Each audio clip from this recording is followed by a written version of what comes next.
너 내 남편이 누군 줄 알아? 자그마치 인민대표라고. 넌 인민대표가 얼마나 대단한 사람인지도 모르지. 그러니까 나한테 이렇게 함부로 하는 거 아니야. 그리스 섬을 일주하는 대형 크루즈의 면세점 안.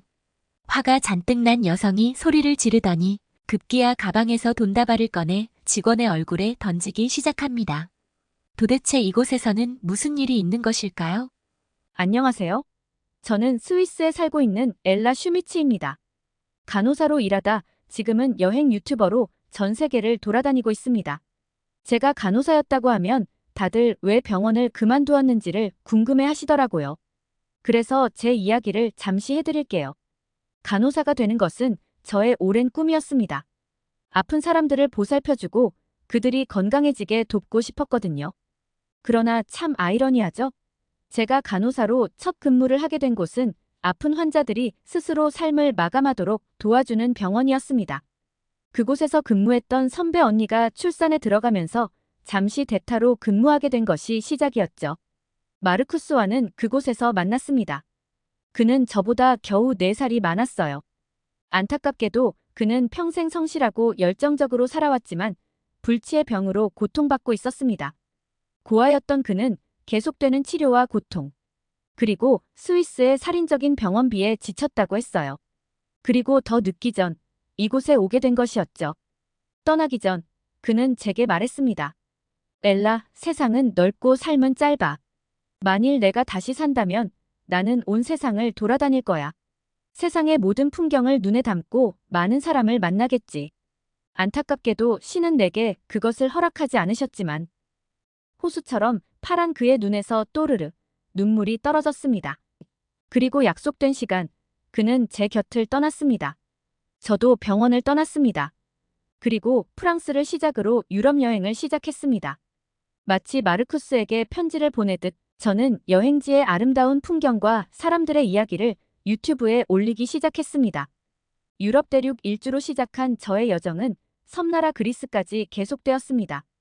에게해의 푸른 물결과 고대 문명의 유적이 가득한 그리스. 이곳은 마르쿠스가 꼭 한번 와보고 싶었다고 콕 짚어 말했던 곳이었습니다. 부푼 마음으로 아테네 공항에서 내린 저는 호텔로 가기 위해 지하철을 탔습니다. 아테네의 지하철은 라인이 몇 개 없어서 생각보단 복잡하지 않더군요. 지하철 안에는 캐리어를 든 여행객들이 많았습니다. 호텔 지하철역인 모나스티라키에서 막 내리려고 하는데 지하철 문이 반쯤 닫히더군요. 당황하는 저에게 남자들 2명이 옆문으로 내리라고 알려주었습니다. 친절한 그들 덕분에 무사히 지하철에서 내렸고 놀랐던 가슴을 쓸어내릴 수 있었습니다. 지하철역 안에서는 인터넷이 안 터졌고 개찰구로 올라온 순간 핸드폰이 연달아 울렸습니다. 카드사에서 3,800유로가 승인되었다는 문자였죠. 당황한 저는 재빨리 허리춤에 찬 크로스백을 확인하였습니다. 역시나 제 가방은 날카로운 면도칼에 찢긴 듯 커다랗게 벌어져 있더군요. 그리고 가방 안에 있던 현금과 카드 지갑은 온데간데 없이 사라졌습니다. 소매치기로 악명 높은 파리와 바르셀로나 그리고 로마에서조차 당하지 않았던 소매치기를 이곳 아테네 지하철에서 당한 것이었습니다. 이제 겨우 첫날인데 이 일을 어쩌지? 눈앞이 깜깜했습니다. 카드 회사에 전화를 하고 싶었지만 우물쭈물하다간 소매치기들의 표적이 될 것 같았습니다. 게다가 날도 어두워지고 있었고요. 저는 서둘러 호텔로 향했습니다. 유적지를 편하게 돌아볼 생각으로 호텔을 모나스티라키에 정했는데 아무래도 지역을 잘못 정한 것 같았습니다. 호텔로 가는 거리는 더러웠고 노숙자와 거린, 주인 없이 어슬렁대는 개들 천지였거든요. 저는 거의 뛰다시피 호텔로 들어갔습니다. 어찌나 겁을 먹고 긴장을 했는지 로비에 들어서자 온몸에 힘이 풀리면서 다리가 꺾이더군요. 여행 첫날부터 삐걱댄 아테네 여행은 조금도 즐겁지 않았습니다. 관광지마다 정도가 지나치다 싶을 정도의 호객행위가 계속되었고 소매치기를 신경 쓰느라 여행을 온전히 즐기기 어려웠습니다. 결국 저는 계획보다 빨리 아테네 여행을 마무리하기로 마음먹었습니다. 대신 그리스의 아름다운 섬들을 둘러보기로 마음먹었죠. 호텔 직원에게 혼자서 안전하게 그리스 섬들을 둘러볼 수 있는 방법을 문의했더니 근처 항구에서 출발하는 크루즈 투어를 소개시켜 주었습니다. 그 크루즈를 타면 제가 가보고 싶었던 산토리니와 크레타, 미코노스 섬을 모두 둘러볼 수 있더군요. 게다가 크루즈 안은 안전할 테니 밤 시간도 온전히 여행을 즐길 수 있었습니다. 주저할 필요가 없겠다 싶었습니다. 피레아스 항구에 가니 어마어마하게 큰 크루즈가 저를 기다리고 있었습니다. 크루즈를 타기 위한 체크인 수속을 완료한 뒤 크루즈에 올라탔습니다. 루프탑 19층까지 있는 크루즈는 꼭대기가 보이지 않을 정도로 거대했습니다. 크루즈로 올라가는 입구엔 다양한 사람들로 장사진을 이루고 있었습니다. 손을 꼭 잡은 노부부, 가족여행을 온 엄마와 딸, 다정한 커플들. 그때 평화로움을 깨고 한 무리의 아시아인들이 등장했습니다. 그리고 그들의 등장과 동시에 평화로웠던 크루즈 승선장이 한순간에 붐비는 지하철역의 승강장처럼 변하더군요. 그들은 앞에 서 있던 여행객들은 물론 서로를 밀쳐내며 앞으로 나아갔습니다. 크루즈 직원들은 끊임없이 밀지 마세요라고 외쳤지만 그들은 아랑곳하지 않았습니다. 그들의 강력한 파워 앞에서 크루즈 직원들의 외침은 그저 바닷속으로 파묻힐 뿐이었죠. 예기치 못한 북새통에 정신이 아득해지는 것 같았습니다. 한바탕의 난리 끝에 도착한 크루즈의 방은 언제 그런 소동이 있었냐는 듯 아늑하기만 했습니다. 작은 창이긴 했지만 창밖으로 지중해의 아름다운 바다가 보였습니다. 저는 짐 정리를 마친 뒤 저녁을 먹기 위해 뷔페 식당으로 향했습니다. 저녁을 먹은 뒤엔 바로 선상 파티에 갈 생각으로 예쁘게 드레스도 차려입었죠. 크루즈 안에서 어떤 사람들을 만나게 될지 벌써부터 설렜습니다. 제가 일찍 왔는지 식당은 생각보다 한산했습니다. 저는 몇 가지 음식들을 접시에 담아 석양이 보이는 창가 쪽 자리로 갔습니다. 레스토랑에서 이곳이 가장 인기가 많은 좌석인지 이미 큰 테이블들은 예약이 되어 있더군요. 저는 예약석이 아닌 작은 테이블에 가서 앉았습니다. 아름다운 바다와 석양, 그리고 맛있는 음식. 이보다 더 완벽할 순 없을 순간이었죠. 시간이 흐르자 식당엔 사람들이 가득 찼습니다. 그때 음식이 담긴 접시를 들고 앉을 자리를 찾아 두리번거리던 아시안 커플과 눈이 마주쳤습니다. 평소에 저였다면 분명 그들에게 먼저 저의 테이블에 오라고 말했을 겁니다. 하지만 승선할 때 아시아 단체 승객들 때문에 난리 북새통을 겪은 저로서는 그들과 합석을 하고 싶지 않아 애써 외면을 해버렸죠. 하지만 그들은 포기하지 않았습니다. 그들은 제 테이블로 다가오더니 앉을 곳이 없다며 같이 앉아도 되냐고 묻더군요. 이렇게까지 묻는데 어떻게 안 된다고 하겠어요? 탐탁진 않았지만 고개를 끄덕일 수밖에요. 우려와 달리 그들은 매우 점잖은 사람들이었습니다.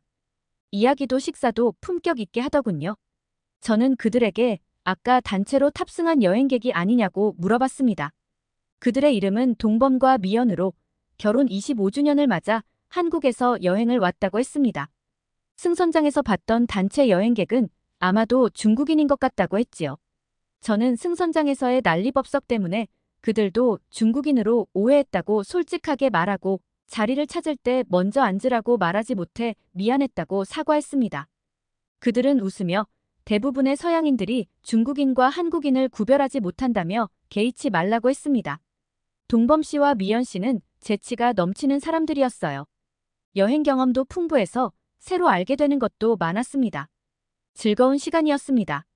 잠시 뒤 중국 단체 여행객들이 식당에 들어왔습니다. 승선할 때만큼이나 떠들썩한 입장이었습니다. 그들은 예약석에 개인 짐을 두기가 무섭게 서로 경쟁하듯 음식이 있는 곳으로 뛰어갔습니다. 그리고 잠시 후 벌어진 음식 쟁탈전에 우리는 모두 경악하고 말았습니다. 그들은 마치 전투를 치르듯 접시에 음식을 쓸어 담았습니다. 빵과 계란을 통째로 들고 가는가 하면 공용으로 마시게 준비된 우유조차 병째로 가져가더군요. 앞에 있던 사람들이 음식을 쓸어 담자 뒤에 있던 사람들이 새치기를 시도했습니다. 새치기를 못하게 막자 화가 나는지 물을 뿌리고 물벼락을 맞은 여성은 다시 우유를 뿌렸습니다. 그들의 실랑이는 결국 양쪽 단체 간의 싸움으로 번졌습니다. 음식 서빙을 하던 직원들은 물론 가드들까지 달려와 중국인들을 뜯어 말렸지만 그들의 전투력 앞에서 처참하게 무너지더군요. 결국 레스토랑은 엉망진창이 되었습니다. 이 크루즈의 승선 비용은 상당히 고가로 음식은 물론 술과 음료까지 모두 공짜입니다. 그 정도의 돈을 내고 크루즈를 타는 사람들이 마치 뷔페 음식을 처음 보는 사람들처럼 행동하는 것을 도대체 어떻게 이해해야 할지 모르겠더군요. 하지만 중국인들의 이런 행동은 식사 때마다 되풀이되었습니다. 크루즈의 직원들뿐 아니라 다른 승객 모두는 중국인들만 나타나면 초긴장 상태가 될 수밖에 없었습니다. 그리고 그들이 식사를 마치고 간 자리는 말 그대로 폐허 그 자체였습니다. 그들은 치열한 전투를 통해 음식을 잔뜩 가져갔지만 결국 다 먹지도 못한 채 자리에 남기고 갔거든요. 레스토랑 직원은 중국인들 때문에 평소보다 5배는 많은 양의 식사를 준비했다고 했습니다. 그리고 대부분은 아무도 먹을 수 없는 음식 쓰레기로 변했고요. 결국 뷔페 레스토랑은 중국인들의 차지가 되었습니다. 그들과 함께 식사를 하고 싶지 않았던 대부분의 승객이 뷔페가 아닌 다른 식당으로 옮겨간 것이었죠. 식당을 옮긴 뒤에야 우리는 비로소 평화로운 식사를 즐길 수 있었습니다. 그날 산토리니 섬에서 아름다운 일정을 마친 저는 중국 관광객을 피해 디너 식당으로 갔습니다. 우아하게 프렌치 정식을 즐긴 저는 더부룩한 속을 꺼트리기 위해 산책을 나섰습니다. 크루즈는 정말 거대한 도시 같더군요. 그런데 걷다 보니 여기가 어딘지 모르겠더라고요. 통로는 점점 좁아졌고 직원들만 알 것 같은 길이 나왔습니다. 어떻게 돌아가야 할지 난감한 순간이었습니다. 그때 통로 옆문이 열리더니 깨끗한 시트를 가득 실은 카트를 밀며 직원 한 명이 나왔습니다. 그녀는 저를 보고 놀랐고 저는 그녀가 반가웠죠. 그녀에게 길을 잃었다고 하니 빙그레 웃으며 자신을 따라오라고 했습니다. 마치 미로 같은 길을 걸으며 그녀와 이런저런 이야기를 나눌 수 있었습니다. 그녀의 이름은 수잔나. 객실 청소를 담당한다고 했습니다. 수잔나는 요즘 중국인들 때문에 객실 담당 직원들끼리 사다리 게임을 한다고 하더군요. 중국인 때문에 놀이를 하다니 선뜻 이해가 가지 않았습니다. 원칙적으로는 직원별로 정해진 방이 있어 청소를 해야 하는데 중국인들 방 청소는 다른 승객의 방보다 청소에 3, 4배의 시간이 걸린다는 것입니다. 시트는 언제나 음식물 부스러기와 얼룩으로 가득하고 방의 널브러진 옷가지들에서는 악취가 진동하고요. 욕실도 엉망이라고 했습니다. 결국 직원들끼리 다시 순번을 정했는데 방의 개수와 직원 수가 딱 맞지 않아 일부 방은 추가적으로 들어가야 했던 것이었죠. 그래서 매일 아침마다 사다리 게임으로 중국인 방에 들어갈 사람을 정한다는 것이었습니다. 수잔나는 계속해서 말했습니다. 그들은 악취가 진동하는 옷들을 계속해서 입는지 세탁 서비스도 신청하지 않아요. 마음 같아서는 제가 그냥 가져가서 옷을 빨아오고 싶을 정도라니까요. 하지만 어쩌겠어요?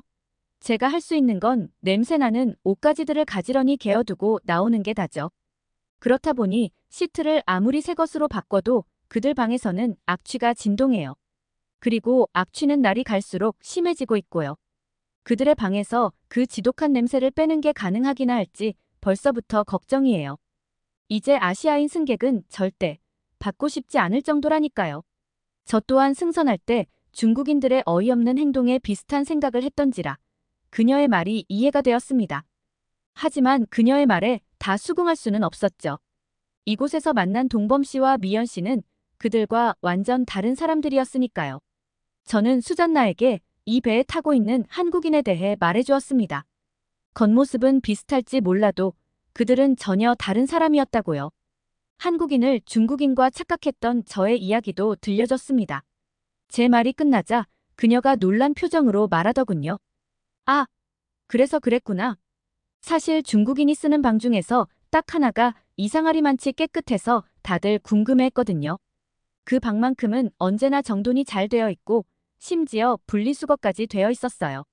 좀 독특한 중국인이라고만 생각했는데 어쩌면 그 방이 한국 사람들 방일지도 모르겠네요. 수잔나의 이야기를 들으니 그 방은 분명 동범 씨와 미연 씨의 방일 것이란 확신이 들었습니다. 도대체 한국 사람들은 무슨 죄가 있어서 이런 오해를 받아야 하는 건지. 저는 한국인이 아닌데도 너무 억울한 거예요. 수잔나, 꼭 한번 확인해봐요. 그 방은 분명 한국 사람들의 방일 거예요. 확인하면 직원들한테 꼭 알려주세요. 중국 사람과 한국 사람은 완전 다른 사람들이라고요. 그들을 같은 아시아 사람으로 묶는 것은 한국 사람들에게 엄청난 신뢰니까요. 수잔나와 이야기를 나누다 보니 드디어 제가 알고 있는 길이 나왔습니다. 저는 그녀에게 감사함을 표했고 그녀는 다시 직원 통로로 사라졌습니다. 조금 걸어가니 크루즈 안에 있는 면세점이 나왔습니다. 각종 시계와 가방들, 멋진 스카프들. 자연스럽게 발길이 그쪽으로 향하더군요. 면세점에서 물건을 보고 있는데 옆 매장이 시끄러워졌습니다. 이번에도 어김없이 중국인이었습니다. 그녀는 무슨 이유에서인지 화가 잔뜩 났더군요. 가만히 들어보니 매장 직원이 그녀를 무시하는 행동을 했다는 것 같았습니다. 직원은 그런 뜻이 아니었다며 연신 사과를 했지만 그녀는 점점 더 화를 냈습니다. 너, 내 남편이 누군 줄 알아? 자그마치 인민대표라고. 넌 인민대표가 얼마나 대단한 사람인지도 모르지. 그러니까 나한테 이렇게 함부로 하는 거 아니야. 도대체 인민대표가 뭐길래 그녀가 저런 소리를 하는지 알 수 없지만 그녀의 화가 누그러지지 않는 것은 분명했습니다. 급기야 그녀는 자신의 가방에서 돈다발을 꺼내 직원의 얼굴에 던지기 시작했으니까요. 한 번, 두 번, 세 번. 돈들이 직원의 얼굴로 떨어졌습니다. 비록 그녀의 충격적인 행동이 저를 향한 것은 아니었지만 저는 분노에 휩싸였습니다. 아무리 돈이 많아도 어떻게 사람에게 저런 행동을 할 수 있는 것일까요? 그녀는 분명 여러 중국인 중 한 명이었겠지만 중국인 전체가 싫어지는 순간이었습니다. 중국 여성의 어이없는 행동이 계속되었지만 누구도 선뜻 나서서 제지하지 않았습니다. 대부분 놀란 눈으로 그들을 쳐다보거나 핸드폰으로 동영상을 찍고만 있었죠. 저라도 나서야겠다고 생각한 순간 미연 씨의 모습이 보였습니다. 중국 여성에게 다가간 미연 씨가 부드러운 목소리로 말했습니다. 저런, 많이 속상하셨나 봐요. 미연 씨의 부드러운 말에 중국 여성이 주춤하는 것 같았습니다. 미연 씨는 계속해서 말했습니다. 제가 봐도 이 스카프가 당신에게 정말 잘 어울릴 것 같아요. 당신의 우아한 분위기와 아주 잘 맞거든요. 자, 얼른 이 스카프를 목에 둘러봐요. 내가 예쁘게 묶어줄게요. 놀랍게도 미연 씨의 말에 막대먹은 중국인조차 착한 아이처럼 변하더군요. 그렇죠? 나도 이 스카프가 마음에 들었거든요. 중국 여성의 화가 누그러진 것 같자 미연 씨는 직원에게 윙크를 하더군요. 넋이 빠졌던 직원은 그제야 정신이 드는지 진열대에서 스카프를 꺼냈습니다. 미연 씨는 스카프를 멋들어지게 묶어주고 잘 어울린다며 칭찬을 아끼지 않았습니다. 그 사이 동범 씨는 주변에 떨어진 돈을 주워 진열대 위에 놓아주었습니다. 중국 여성은 그제야 만족한 웃음을 지으며 스카프를 사더군요. 그녀는 직원에게 돈을 던졌던 게 미안했는지 직원에게 엄청난 팁을 주고 갔습니다. 물론 미안하다는 말을 하진 않았지만요.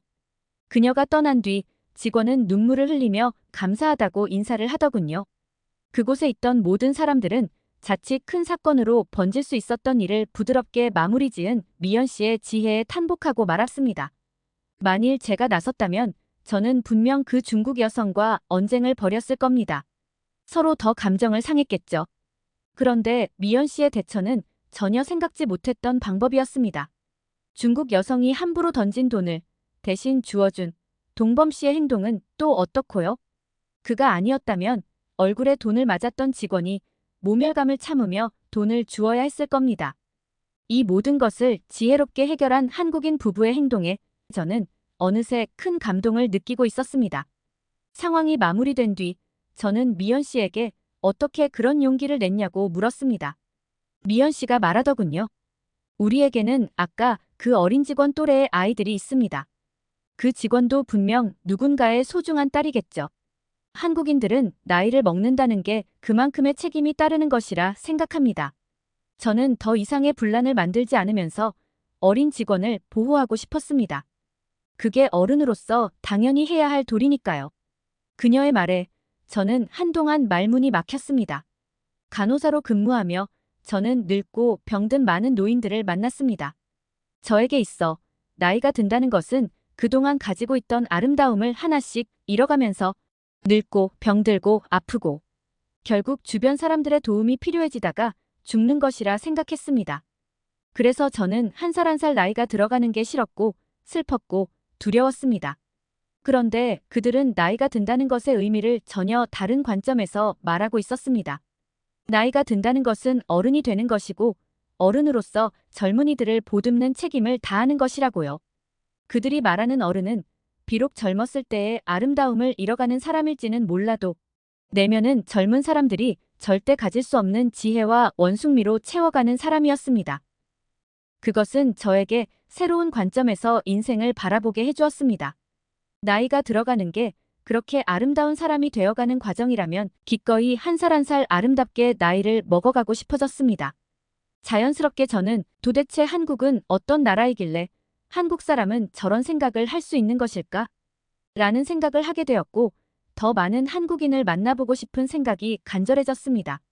그리스 여행이 끝난 뒤 저는 한국으로 떠날 예정입니다. 동범 씨와 미연 씨에게 다음 여행지를 한국으로 정했다고 하자 그들은 기뻐하면서 자신의 연락처를 주더군요. 한국에 오면 자신들의 집에 초대할 테니 꼭 연락하라면서요. 크루즈에서 한국인을 만난 것은 제 인생 최고의 행운이었습니다. 어서 빨리 한국에 가는 날이 왔으면 좋겠네요. 크루즈 여행에서 소중한 인연을 만나신 엘라 씨의 사연. 어떻게 들으셨나요? 오늘 사연이 좋으셨다면 구독과 좋아요를 눌러주세요. 여러분의 따뜻한 응원은 사연을 전하는 저에게 큰 힘이 됩니다. 지금까지 감동터치 서지혜였습니다. 끝까지 시청해주셔서 감사합니다.